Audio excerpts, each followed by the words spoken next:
Have you ever stopped to think that not everything that seems right truly is?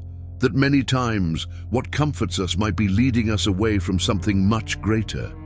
In today's video, we are going to dive into a topic that might change the way you see faith, truth, and above all, yourself. There are spiritual traps hidden where we least expect them, and many of them are disguised as places that should bring us closer to God. I'm going to show you 7 churches, each with a distinct characteristic that, unfortunately, has been pushing millions away from the true light. But I want to challenge you to stay until the end. That's because the last church holds something special, a challenge that few can accomplish. This challenge will test not only what you believe, but what you are willing to do with the new vision you will have by the end of this video. If you feel that many times something doesn't quite fit in your spiritual path, if you wonder why so many things promise comfort but leave a void, or if you seek a truth that will truly bring peace to your soul, then this video is for you. Get ready. We're not talking about abstract ideas or simple opinions. We're talking about something that could transform the way you view faith and the world around you.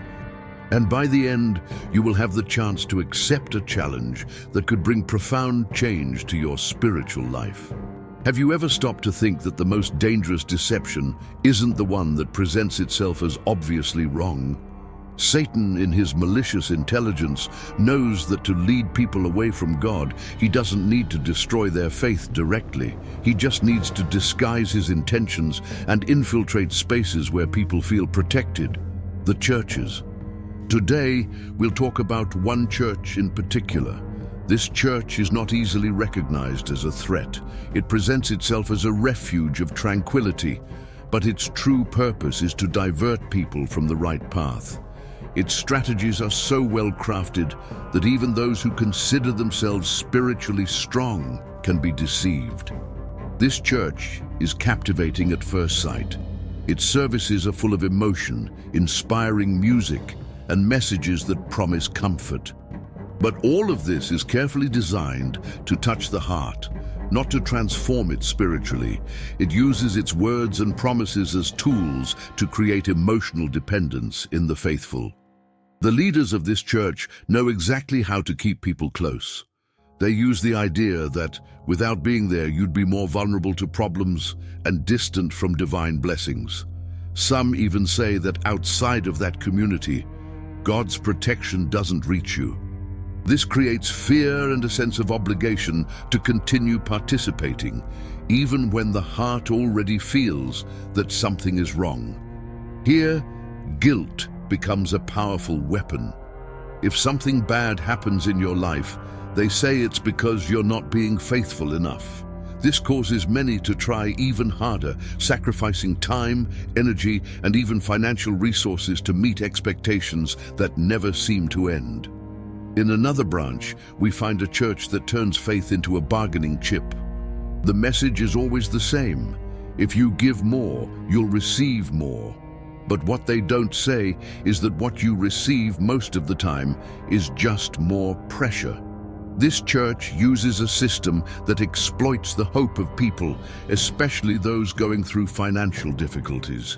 The promises of wealth, healing, and abundant blessings seem irresistible. Touching testimonies are shared in services, showing how someone donated everything they had and miraculously saw their life change.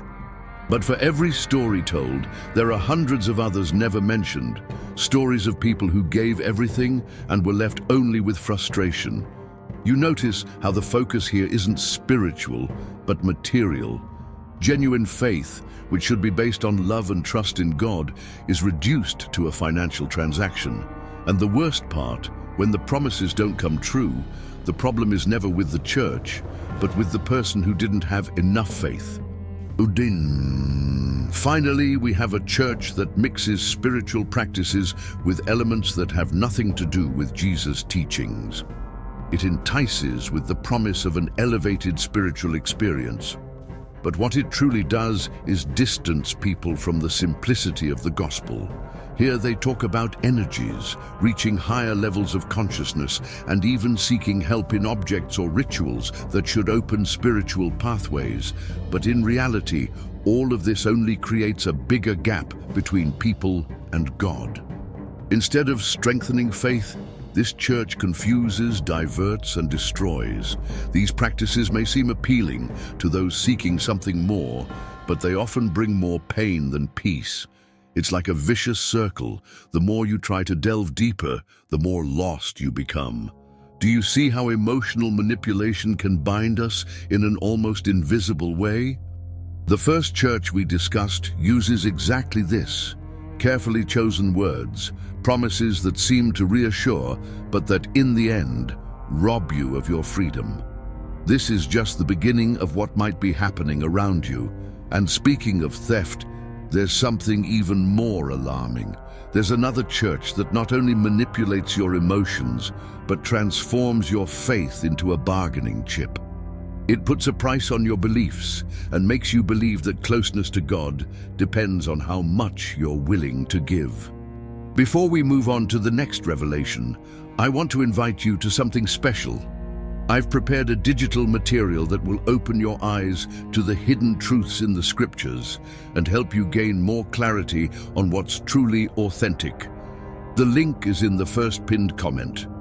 Take advantage of it, because it's limited and could be taken down at any moment. Now let's move on to the next church. Here, you'll see just how far greed can go using God's name as a pretext. Now let's step into an even more challenging scenario. Imagine a church that uses sweet words, talks about hope, and positions itself as an answer to your deepest life problems. But when you look more closely, you realize that behind the comforting messages lies a very clear strategy: to turn faith into a commodity. This church has a striking characteristic: its constant insistence on sacrificing something. But here, the sacrifice isn't the sincere act of giving to God. It's a system that ties divine closeness to how much you're able to give.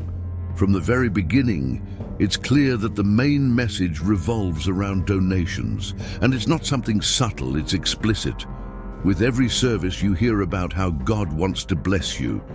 They say He has big plans for your life, but that you need to show your trust. How? Through offerings. The stories shared are always the same: people who gave everything they had and received unimaginable blessings. It almost sounds inspiring. But the truth is, for every success story, there are countless others who gave it all and were left with nothing but emptiness. When the promises don't come true, the message is simple. Maybe you didn't have enough faith. Try again. And so, people continue in this cycle of giving and waiting, not realizing they're trapped in a web. Moreover, this church promotes the idea that the greater the sacrifice, the greater the blessing. This leads many to compromise their savings, sell belongings, and even neglect basic needs, all to fulfill the demands imposed. What should be an act of love and devotion becomes an obligation. And what's most concerning is that over time, this pressure begins to affect not just finances, but relationships as well. How many families are torn apart because someone was convinced that giving was more important than solving problems at home? It's common to see couples fighting, parents and children drifting apart, because not everyone is willing to follow the same rules. For many, leaving this church is an almost impossible challenge. Those who try to leave face not only the judgment of the leaders, but also the guilt that's planted during every service. They say abandoning the church is abandoning God, that without the offerings, blessings will cease. And so, many stay, even with heavy hearts and minds full of doubt. This church doesn't just exploit, it creates a system where people believe they're closer to God, when in fact they're drifting further away. There's another church that stands out, and not for good reasons. It charms with its appearance and the promises it makes. Here, you find not just speeches about faith or a connection with God, but something far more complicated.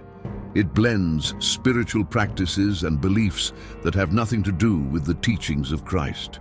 This church claims to offer a deeper experience. Its rituals seem grand, full of symbolism and speeches that, at first glance, touch the heart. They speak about finding inner strength, reaching higher levels of spirituality, or even unlocking hidden powers within you. Sounds magical, right? But this is where the problem lies. This mix of Christian elements with mystical concepts creates an environment of deception. Often practices meant to bring clarity only leave people more confused. It's common to hear about rituals with candles, crystals, or objects that promise to open spiritual paths. But deep down, these elements do not bring anyone closer to God. On the contrary, they distract from what truly matters. The leaders of this church have an irresistible charisma. Their words are motivational, their promises nearly irresistible. They create the idea that they possess special knowledge, something no one else can offer.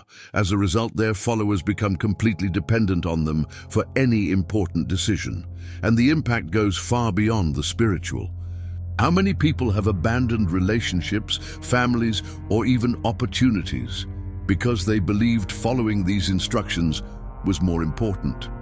This type of emotional dependency grows until the person feels they can't do anything on their own.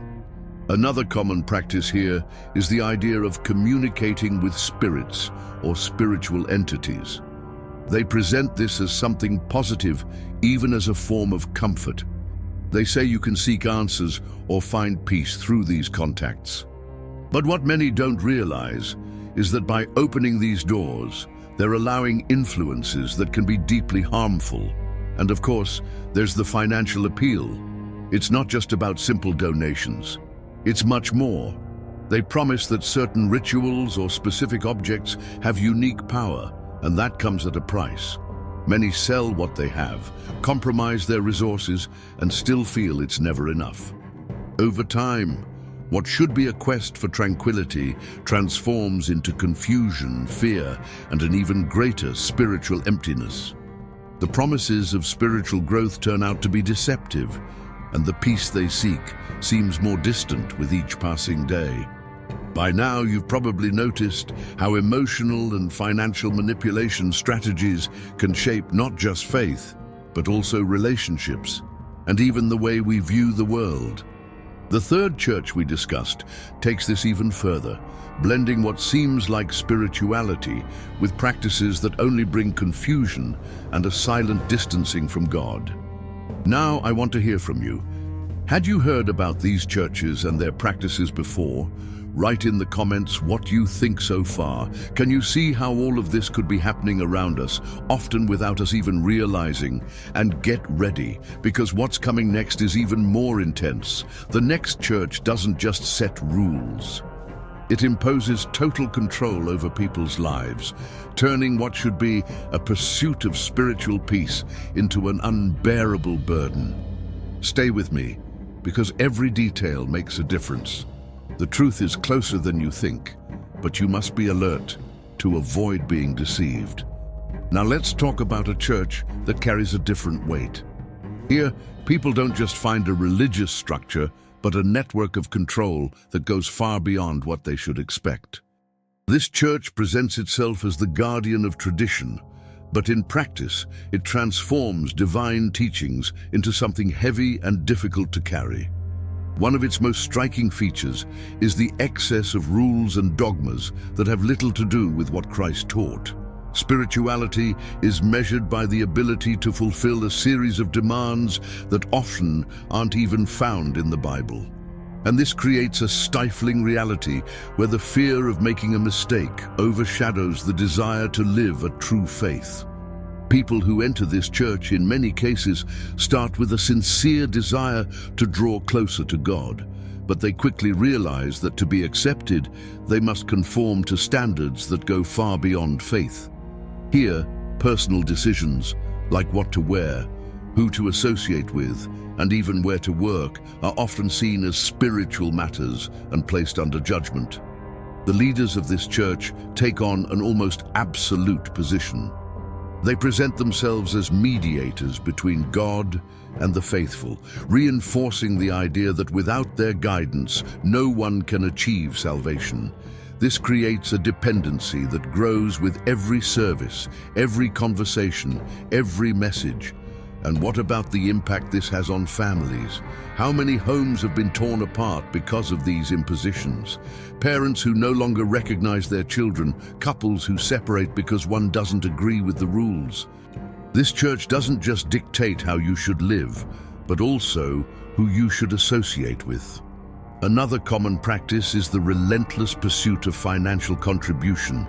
But unlike the other churches we've mentioned, here it's disguised as spiritual sacrifice. It's not just about money, but about what you're willing to give up to prove your faith. It's common to see people renouncing their possessions, jobs, and even dreams, believing this is a divine requirement. And of course, there's the constant feeling of guilt. Any attempt to question the rules or seek answers outside the church is seen as rebellion. Those who decide to leave face an avalanche of criticism, isolation, and often a judgment that doesn't end easily. Over time, what should be a spiritual journey becomes an unbearable burden. People get trapped in a routine of obligations, always fearing they're doing something wrong. And what's even sadder, many believe that without this church, there's no way to live a true spiritual life. Now let's enter a scenario that's even more confusing. Here, you find a church that blends elements of various beliefs and tries to fit them into Christianity. It promises something different, a unique experience, but what it really delivers is a spiritual confusion that only drives people further away from God. This church begins by attracting people who are searching for answers to life's dilemmas. Their words have a spiritual appeal, but not rooted in the pure gospel. Instead, they mix concepts of energy, inner strength, and mystical practices. It's like selling a modern spirituality, but one that ultimately lacks foundation. One of the most common practices here is the belief in objects or rituals that supposedly have the power to connect people with God. Blessed candles, amulets, or even crystals are presented as divine instruments. But the truth is, these practices have nothing to do with Christ's message. It's an attempt to create spiritual shortcuts. But in reality, they only lead people astray. The leaders of this church speak with authority, but the messages they convey are confusing. They combine biblical passages with teachings from other religions, creating an idea that sounds profound, but in truth, it has no connection to true faith. This leaves followers lost, unsure of who or what to believe in. Another troubling point is the idea of seeking intercessors who are not Jesus. This church encourages prayers to spiritual entities or even communication with spirits, presenting this as something normal and even positive. But the Bible is clear on this matter. These practices open doors to spiritual influences that can cause great harm, even if the person doesn't immediately realize it. The dependency on the leaders is also a marked feature. They create a relationship where followers believe they need them to receive any kind of blessing. And this doesn't stop there. Often, these blessings come with a financial price, with exorbitant amounts being charged for objects or rituals that supposedly possess special power. And the impact of this is devastating. Instead of finding peace and clarity, people become increasingly confused. What should be a moment of spiritual strengthening turns into a cycle of doubts and fears. Many reach the point of losing contact with their families or friends who don't agree with these practices. Over time, this church leaves a deep mark on people's lives. They not only drift away from the true gospel, but also find themselves trapped in a maze of beliefs and practices that offer no real benefit. So far, we've seen how some churches mix spiritual elements with practices that seem harmless, but in truth, they lead people away from God. These dangerous combinations create a confusion that leads many down an irreversible path, believing they're on the right track while drifting further from the true light. But there's something even deeper that needs to be addressed. Have you ever stopped to think about how to discern the true from the false in a world where appearances deceive? In the next church, we'll talk about the impact of losing this ability and how it affects not only faith, but also the way we see our spiritual choices. Before we continue, I want to remind you of something special I've prepared for you. A digital resource that will help you better understand these issues and strengthen your faith. It's in the pinned first comment. Click now while it's still available. Now, get ready to discover what happens when people stop seeing the traps around them. The next point might be decisive for you. Let's talk about something even more complex. This church doesn't just deceive with words or rituals. It takes something essential from people: spiritual discernment. It's as if, instead of helping its members grow in wisdom and understanding, this church fosters a blindness that prevents them from seeing what really matters. This church begins with a captivating discourse focused on total obedience. At first glance, this might seem like a virtue. After all, following God requires surrender. But here, this obedience turns into blind acceptance, where any questioning is treated as rebellion. The leaders of this church position themselves as the only reliable source of spiritual knowledge. They say that outside this environment, people are incapable of understanding God's will. With this, any interpretation that differs from theirs is considered wrong or even dangerous. This creates an environment where fear replaces the freedom that should exist in faith. The faithful begin to fear thinking for themselves. Even when something seems wrong or incoherent, they choose to stay silent, believing their own perception might be mistaken. One of the most worrying results of this lack of discernment is the acceptance of practices that go against biblical teachings. This church may adopt rituals or doctrines that on the surface seem spiritual, but in reality they distort the essence of the gospel.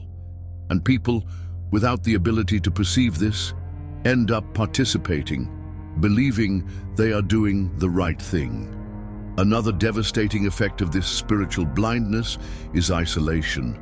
The members of this church are encouraged to distance themselves from everything and everyone who doesn't share the same vision. Friends and family who try to warn them are seen as threats, and important bonds are broken. And we can't ignore the emotional impact of all this. When someone tries to leave or question, they face immense pressure. It's as if abandoning the church is the same as abandoning God. Guilt and fear take over, and many return, not out of conviction, but out of desperation. Over time, what happens is that these people lose the ability to see the truth for themselves. They become dependent on a structure that keeps them trapped, without realizing that they are being deprived of something essential, a direct connection with God, without intermediaries or distorted human interpretations. We've reached a decisive point. This last church doesn't hide behind complex rituals, empty promises, or suffocating rules. What makes it dangerous is the silent but devastating impact it has on people's lives. It operates by promoting a false sense of spiritual security. This church stands out for preaching a message that seems perfect. Everything is fine as it is, no need for deep changes. And in doing so, it takes away from the faithful the urgency of seeking true transformation. Here the gospel is watered down, reduced to motivational phrases and advice that neither confront nor challenge. Its services are pleasant, its message light, and the faithful leave with warm hearts. But where is the call to repentance? Where is the invitation to a life truly dedicated to God? Everything is so carefully crafted to please that the essence of truth ends up disappearing. This church avoids talking about difficult topics. Words like sin, redemption, or holiness are replaced with speeches that encourage the pursuit of personal success. The focus is not on the cross, but on individual achievement. And with that, it leads people to believe they are on the right path, when, in fact, they are drifting further from the message of Christ. And what about the leaders? They are charismatic, know how to speak, But avoid touching on topics that might be uncomfortable. After all, a sermon that confronts could drive away members, and that's exactly what this church fears, losing its popularity. The impact of this is devastating. Instead of challenging the faithful to grow spiritually, this church keeps them in a state of complacency. People leave its services feeling good, but with no real change. It's like a temporary relief that doesn't truly solve anything. Now, I want to issue you a challenge. Look inside yourself and think, what have you been seeking in your spiritual life? Have you been looking for a place that speaks the truth, even when it's uncomfortable? Or are you just searching for something that makes you feel good for a moment? I want you to think carefully and share your answer in the comments. What is the biggest sign that a church is straying from the true gospel? Write your opinion. I want to know what you think about all of this. Now that we've reached the end of this video, you've seen how some churches can hide spiritual traps behind their practices. And in the end, I've issued a special challenge to you. I want you to write in the comments your thoughts on what we discussed today, and especially your answer to the challenge of the seventh church. But don't stop here. There's so much more to discover. On the right side of the screen, you'll see 2 videos that will complement what we talked about today and help you keep searching for the truth. Click on one of them and continue learning about the dangers and solutions to strengthen your faith. If this content made sense to you, don't forget to like the video, share it with someone who needs to hear this message, and subscribe to the channel. This is crucial for more people to have access to these truths and for us to continue creating content that makes a difference. Your participation is really important. See you in the next video. Which video did you choose to watch now? Write it in the comments.